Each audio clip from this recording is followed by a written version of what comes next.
Vamos a abrir la palabra de Dios en el libro de Lucas, el Evangelio según San Lucas, el capítulo 11.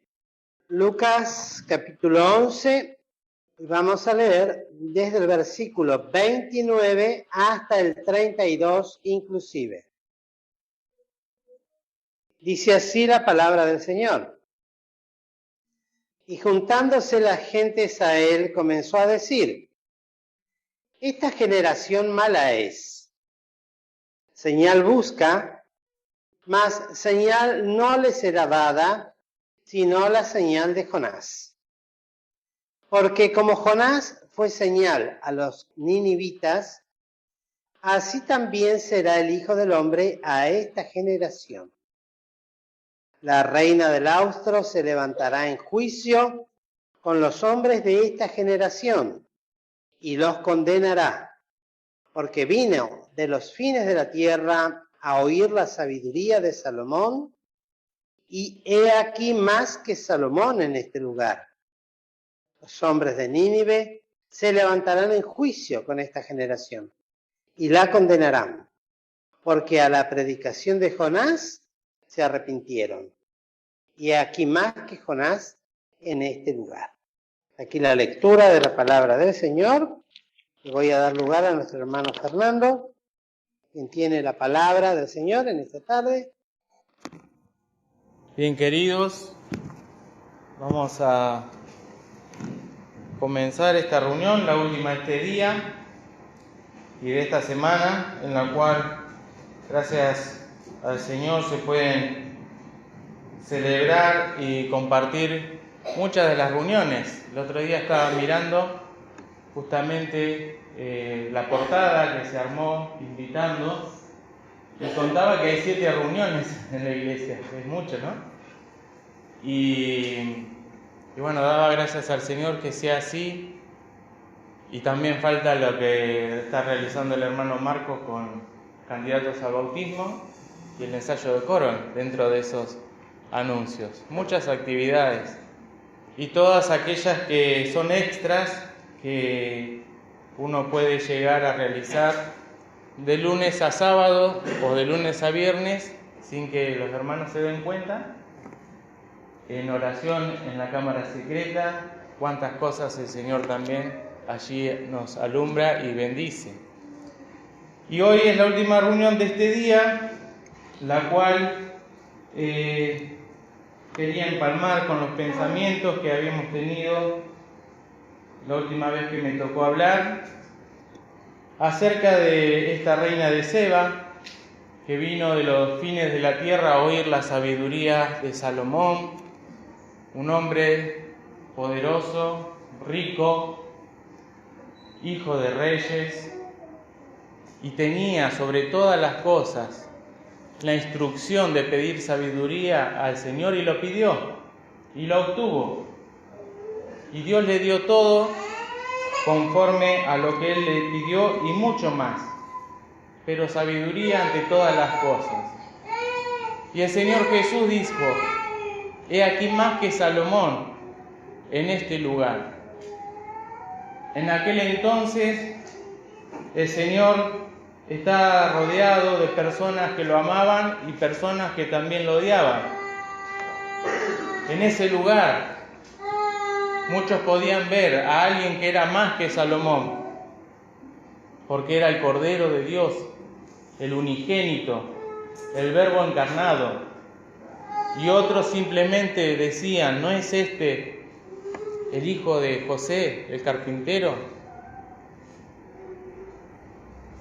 Y en esta ocasión tenemos esta lectura que tuvo el pastor, donde la gente se juntaban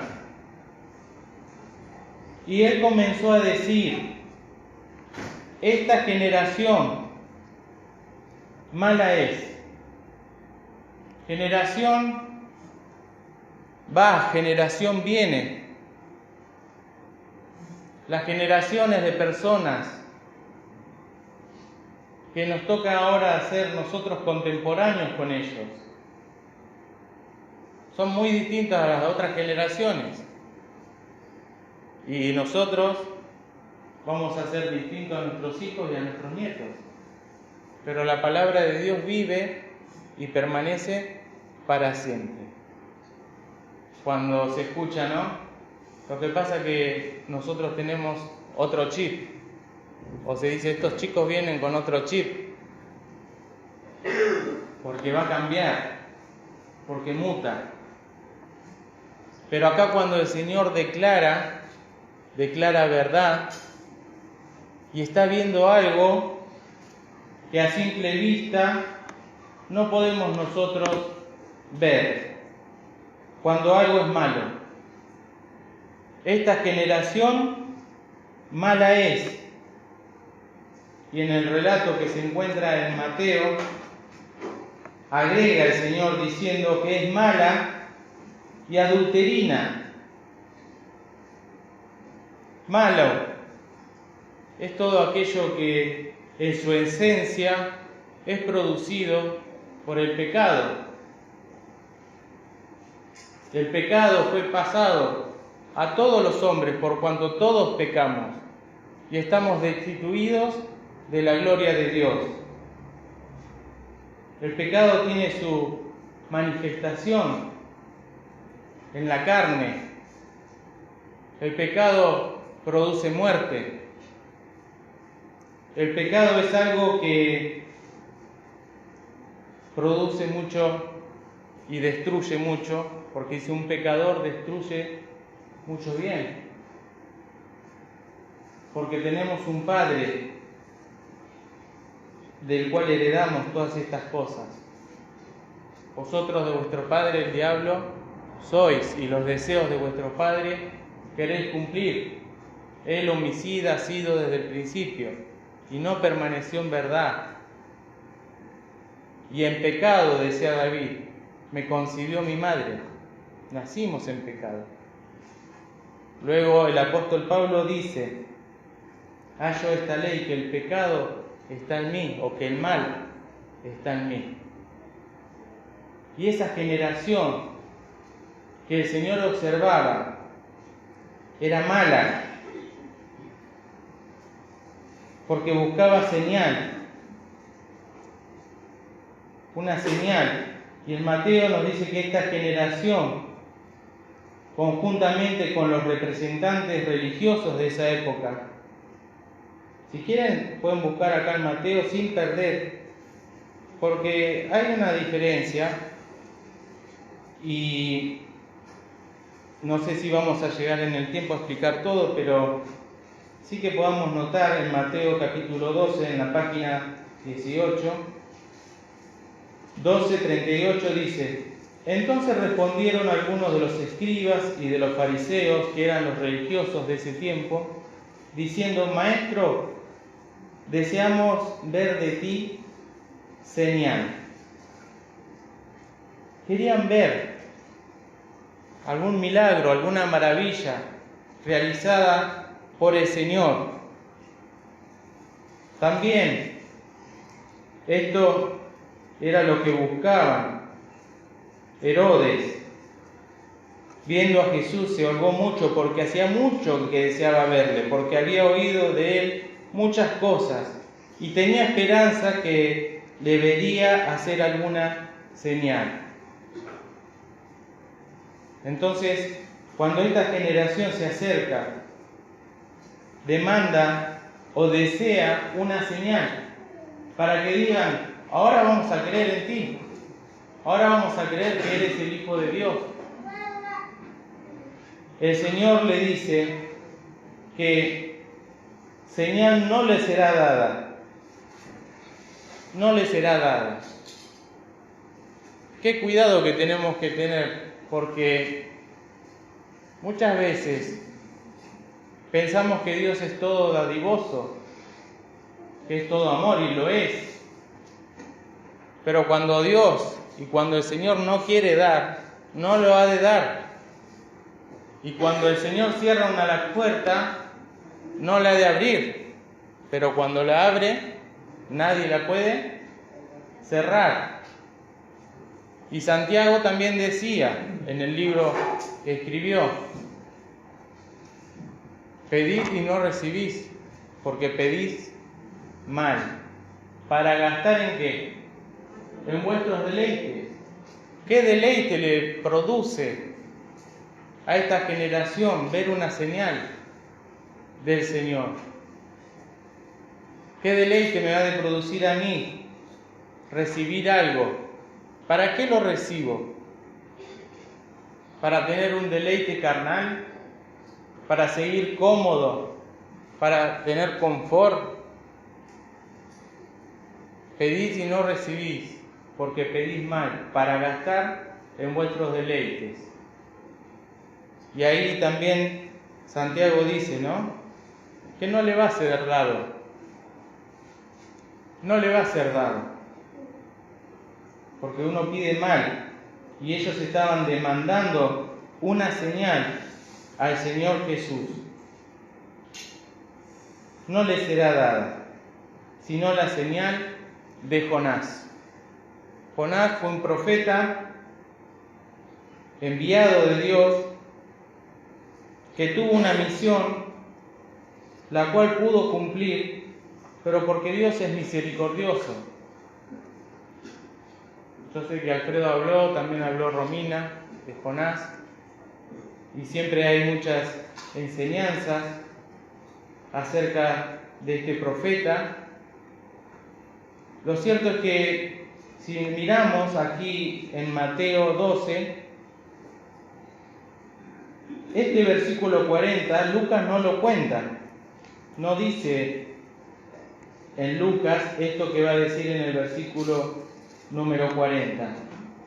Porque como estuvo Jonás, este profeta que venimos nombrando, en el vientre de la ballena 3 días y 3 noches, así estará el Hijo del Hombre en el corazón de la tierra 3 días y 3 noches.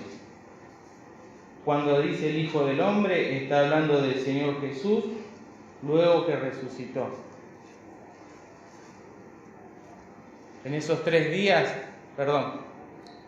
cuando murió, su cuerpo quedó en la sepultura y su alma, su espíritu, subieron al cielo con la sangre delante del trono del Padre, luego desciende a las profundidades de la tierra, mostrando su victoria sobre la muerte y sobre el pecado.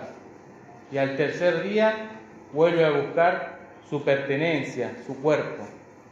Tengo poder para tomarlo, decía el Señor. Y Jonás fue figura, una preciosa figura,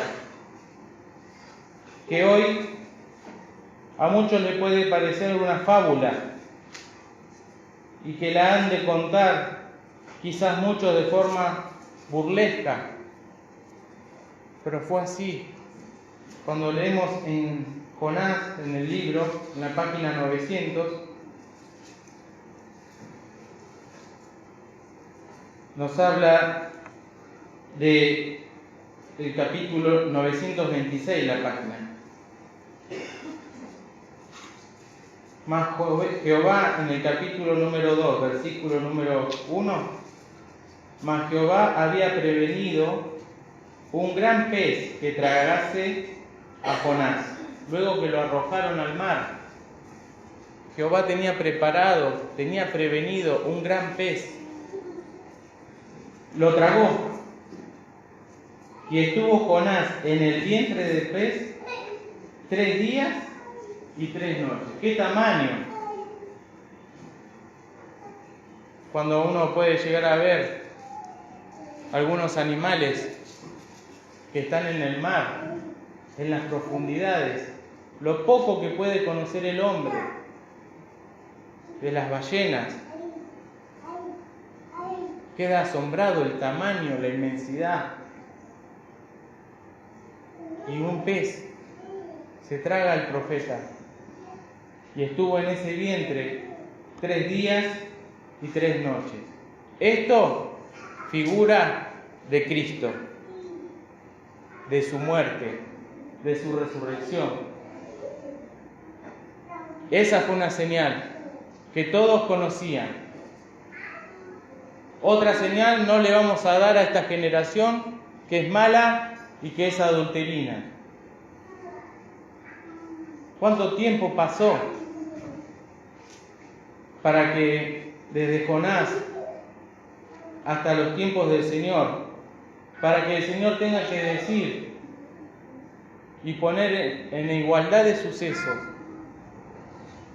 tanto a los de Nínive con esa generación en la cual, ¿hablaste? ¿No? En la cual él estaba viviendo ahora, en igual de condición? Porque los de Nínive, que era la ciudad en la cual Jonás fue enviado a predicar, era una ciudad como en la cual vivimos nosotros. Ciudades que representantes de Adrogué, San José de Adrogué, San José de Temperley, de Monte Grande, de Grillón, de Roma y Lynch, para allá, de todos lados, ciudades. Esta ciudad de Nínive era una ciudad que llevaba 3 días recorrerla de camino. No había los medios que hay ahora, había que caminarla. Y Dios manda allí al profeta: levántate, ve a Nínive, ciudad grande, y pregona contra ella, porque su maldad ha subido delante de mí. El pecado. Ahora, su maldad ha subido delante de mí. Como Dios siempre está contemplando al hombre, lo está mirando. Por más que sucedan cosas, Dios está mirando. Y nosotros pensamos que este mundo está al azar. Este mundo no tiene manija. Este mundo Dios se olvidó. Si Dios estuviese, no permitiría que haya hambre, que haya guerra, que los niños sufran. Y podemos hacer una larga lista. Pero Dios mira. Y en este entonces, en los tiempos de Jonás manda un profeta.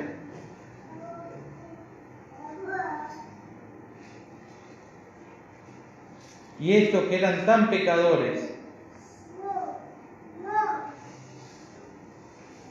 al escuchar lo que Jonás predicaba, estuve leyendo, y la predicación de Jonás, que fue en principio rebelde al mandato de Dios, pero entró en el capítulo 3 y dijo: de aquí a 40 días, el versículo 4, Nínive será, ¿qué cosa? Destruida. Y yo me imagino caminando, pregonando: de aquí a 40 días, Nínive será destruida. Caminando y pregonando, anunciando, proclamando este mensaje que Jonás pregonó. Fue oído por los que vivían en Nínive, dando a entender cómo Dios busca las almas y las quiere salvar a través de escuchar el Evangelio de salvación en este tiempo. En el tiempo de Jonás no se les dijo que se tenían que arrepentir ni nada. Les dijo: Nínive va a ser destruida. Su maldad había llegado hasta la presencia de Dios. Y los hombres de Nínive,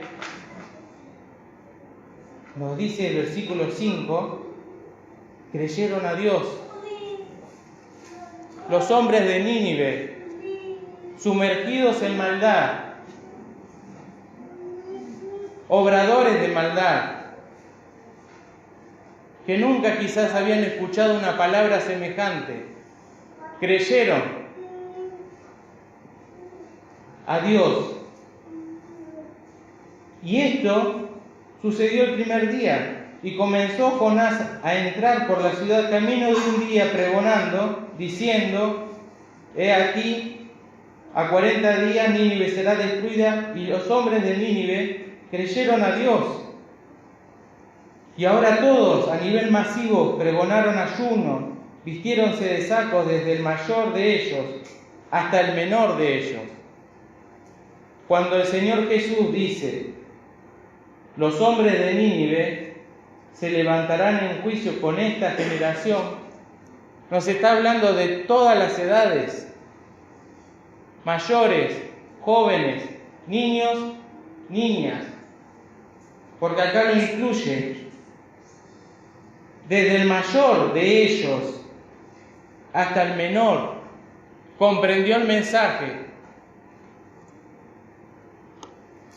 Por eso se enseña en la escuela dominical, como está ese tratado que enseña a sus hijos una educación cristiana sólida, básica, para que puedan llegar al conocimiento de la verdad, y se reparte, porque nos interesa y mucho que los niños sean salvos desde su más temprana edad y comprendan el Evangelio, como lo comprendieron estos de Nínive. A veces pensamos, ¿no?, que predicar es solamente para los grandes, para aquellos que vienen con corbata, bien vestidos. Quizás hay un niño allá que no veo y está escuchando atentamente y se arrepiente, que entiende el mensaje, no que da este instrumento, sino el que Dios le quiere dar. ¿Y qué pasó?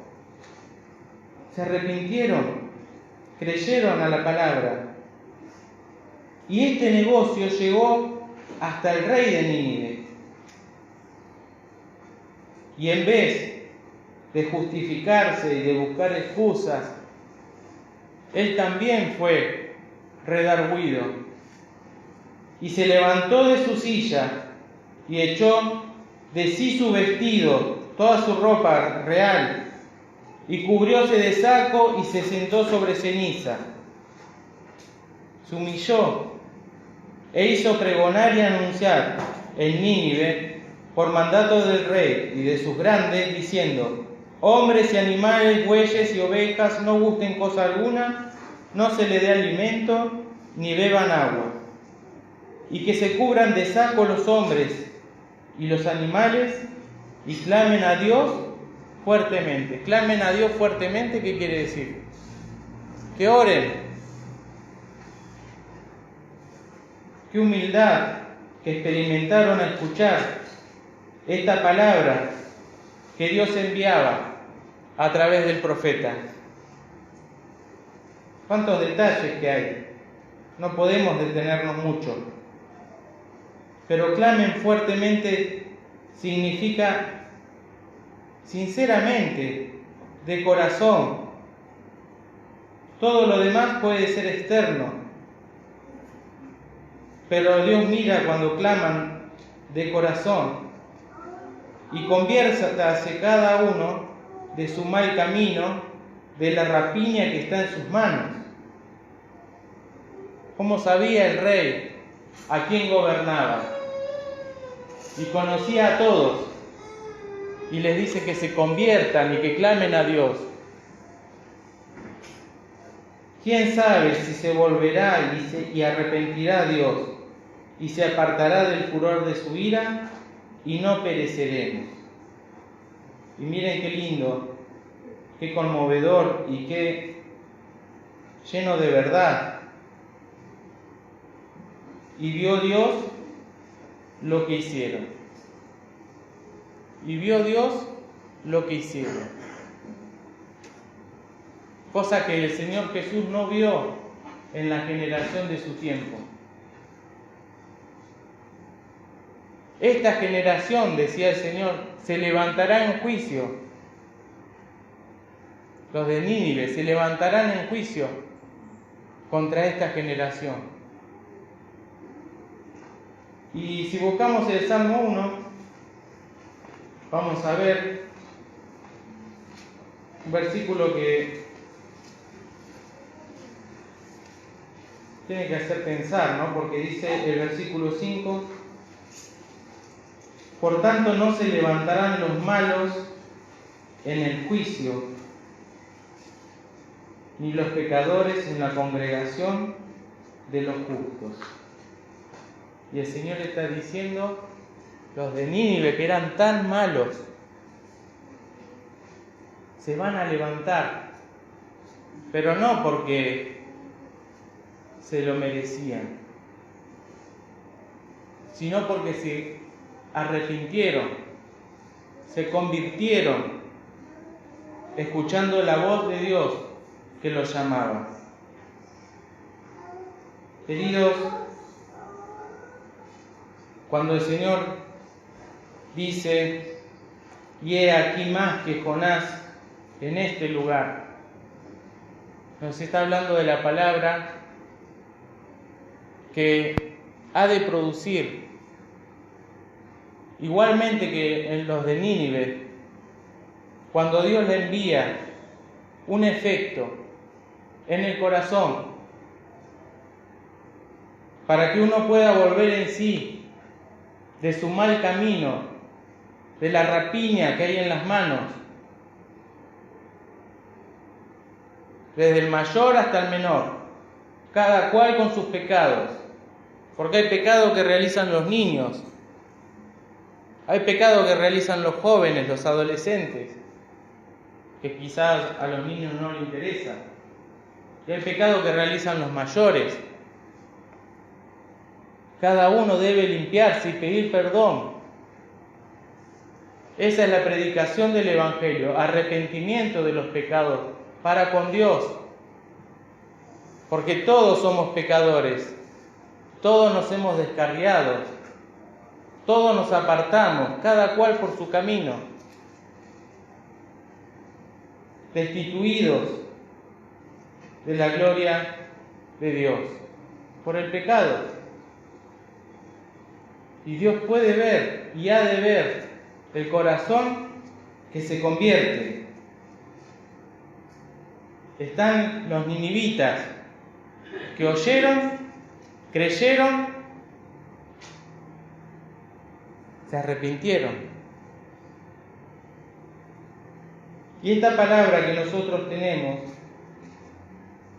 y que debe ser para nosotros un estímulo también positivo para examinarnos también y ver qué es lo que Dios quiere hacer con nuestras vidas.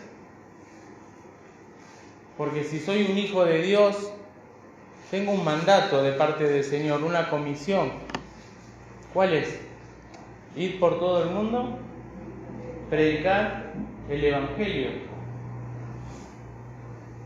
Recordaba el caso de la sirvienta del general del ejército Ciro que tenía lepra. Una muchachita le habló del profeta, si vas a él, te va a curar. Una doméstica que ayudaba en la casa, si vas al profeta que está en Israel, te va a curar. El endemoniado gadareno, el Señor le dice, ve y cuenta las cosas que Dios ha hecho contigo. ¿Qué tengo que hacer para ser salvo?, preguntó el carcelero de Filipos. Cree en el Señor Jesucristo y serás salvo. Y después va y le cuenta a toda su casa las maravillas, las señales que Dios quiere hacer. Son internas. Cuando mi corazón, que el Señor antes de tomar posesión de Él, lo veía como una hinchazón y podrida llaga, olorosa, fétida, toda cabeza enferma y todo corazón doliente. No hay cosa ilesa. Ahora, por su misericordia, nos extiende la mano para que seamos salvos. Si buscamos también en Romanos, ya con esto, supongo que el tiempo que corre, vamos a terminar, pero en Romanos capítulo 10,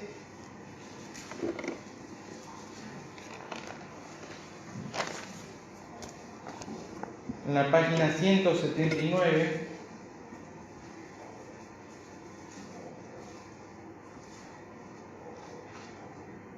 hay una serie de preguntas. Estas preguntas tienen respuesta, porque la vamos a ver en el caso que venimos estudiando, de Jonás, y es lindo porque el fin es que toda persona pueda llegar al conocimiento de la verdad. Dice el versículo número 13, porque toda persona, mayor o menor, que sienta en el corazón invocar el nombre del Señor, será salvo.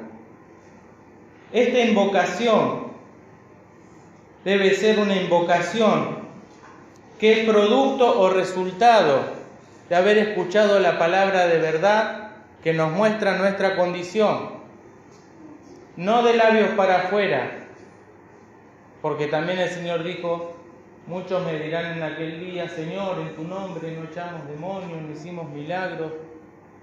El Señor le dice: yo no los conozco, obradores de maldad, porque no hubo un cambio en el corazón.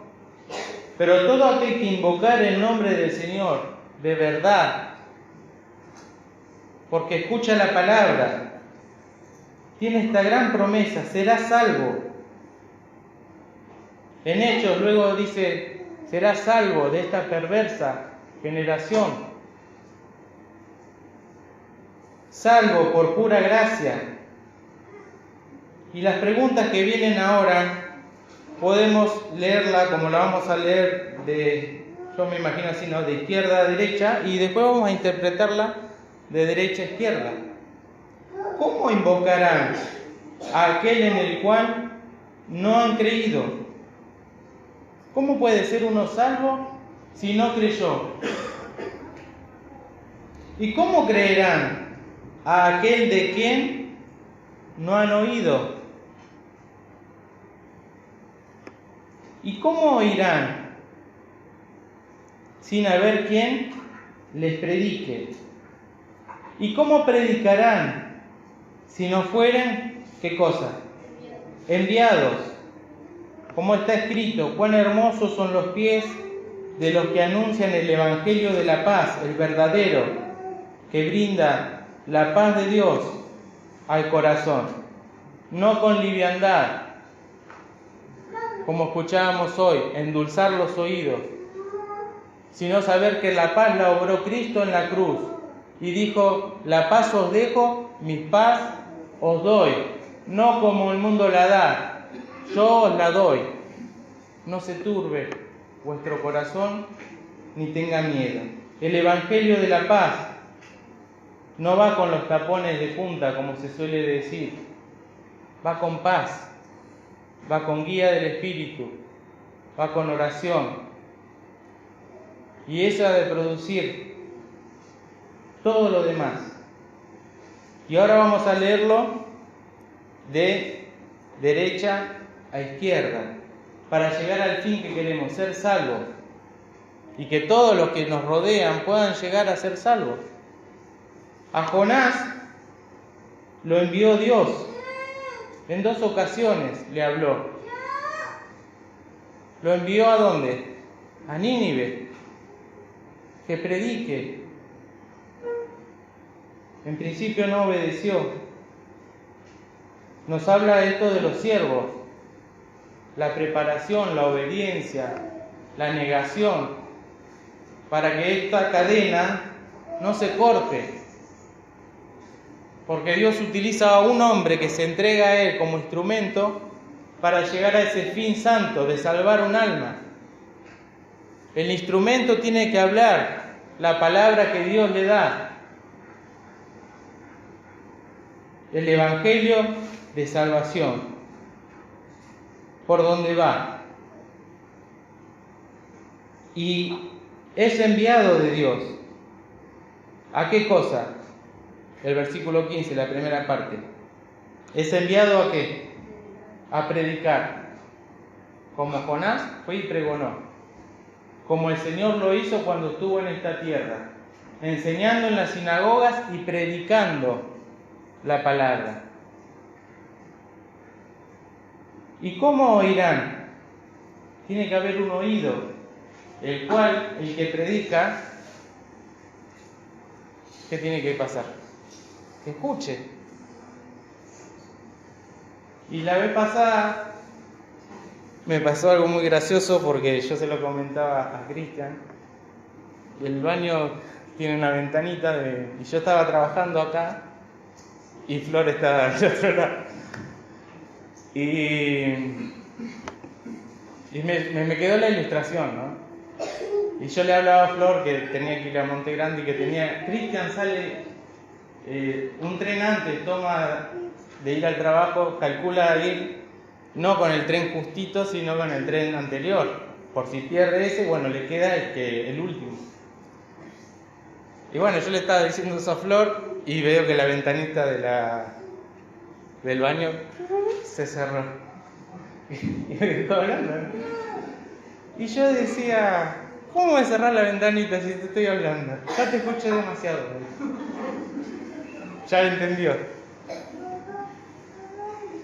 Queridos, y yo eso me tocó porque podemos hablar mucho, pero si la ventana del oído se cierra, no hay un pecador que pueda cumplir el proceso para llegar a ser salvo.